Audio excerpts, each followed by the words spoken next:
Hello and welcome to another update video about DOT. On the DOT chart, we've seen a further rally. The price has left our trading area, has left our support area and trend reversal area highlighted in orange on the chart to the upside. And yeah, that's always desirable because it indicates that the price has actually reacted to support, even though well, it was nearly maxed out, not fully yet, but the price basically seems to have found support around $6.81, which was the 50% retracement level of the third wave in the yellow scenario. And the idea was that we are watching for a reversal and potentially watching for an entry point in the orange support zone.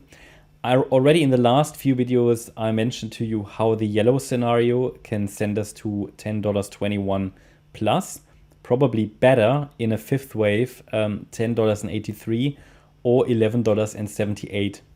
Reaching only $10.21 would be a little bit weak for a fifth wave because that would only be the 1.5%, no, the 150% extension level. That is quite weak. Yeah, so normally the 161.8 or 178.6% extension is more common in a fifth wave, especially in the crypto market. So anyway, what do we now need to see? So obviously there is still a bearish scenario available on this chart, or short-term bearish, but because it's an overall bullish market, this is also for now bullish. So there are two scenarios on the chart. Let's talk about the short-term bullish one, which I'm following as long as yesterday's low is holding, and yesterday's low was made precisely at $6.83. So in the directly bullish scenario, we're basically now in wave 5. 1, 2, 3, 4, 5. This scenario never got invalidated, so there's no reason to abandon it, even though the price didn't really show much motivation down here, but then reacted eventually to the 50% Fibonacci level. And in this scenario, we might now be in wave A of 5. You might ask, okay, why is wave 5 an ABC structure? It just has to do with the situation that this has to be a diagonal. The pullback was too low for an impulse, or at least too low for a reliable impulse. In addition to that, this looks more like a 3-wave move in wave 1, and it also looks more like a 3-wave move in wave 3. So I expect a 3-wave move in wave 5, which would be basically a leading diagonal. And in this scenario, the next pullback should lead to a higher low and then one more higher high in wave C. The C wave would be a 5-wave move, whereas the B wave is a 3-wave move. That's what I'm watching for. Yeah.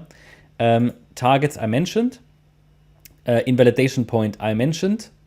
And yeah, I mean, the wave 4 has a chance still, even if we break below yesterday's low, and it could just become a much larger wave 4, but it would become massive. So I would say that if we break below yesterday's low, then it's probably, and especially in an impulsive way, then we're dealing with wave C in the white count. The white count also, yeah, emphasizes that we only have 3 waves up so far, but it would be a larger A wave.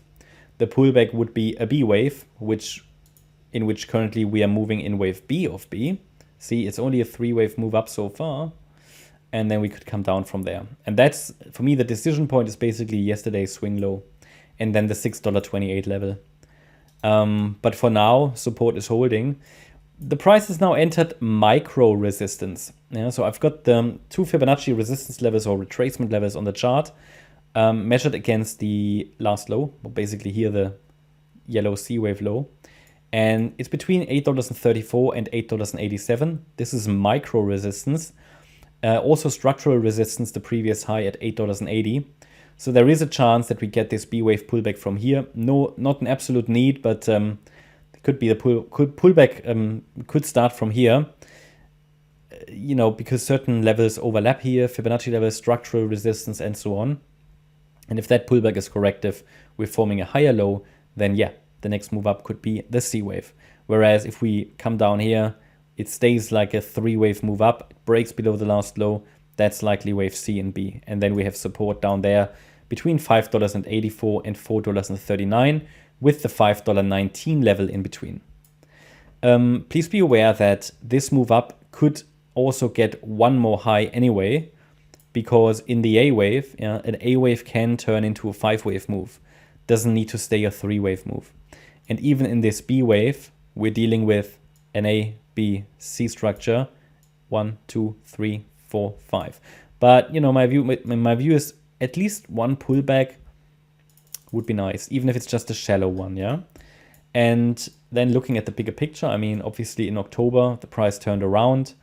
If we get 5 waves up, that would be desirable, because a 5-wave move to the upside indicates that we at least have some clarity on the chart, that the next pullback should be corrective, should form a higher low. We can then watch for another support area after these 5 waves are complete.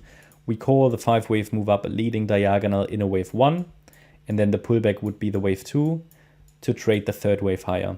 If it's turning into a larger ABC structure, it's going to be a bit of a mess. But anyway, that's my view about DOT. So quite consistent with previous videos, the wave count hasn't changed. Support area did hold. Just want to make you aware we are now in a micro resistance area. It's not massive resistance, but micro resistance. So let's see if we can break above that. That would open the door. So a break above 887 could open the door more directly to $10.21 plus. That's my update about DOT. I hope you liked the update. If you did, please hit the like button, leave a comment, and subscribe. And if you really like the content, then please check out the channel membership. Also, make sure that you follow us on Instagram and Twitter for additional content. Thanks a lot for watching. Bye-bye.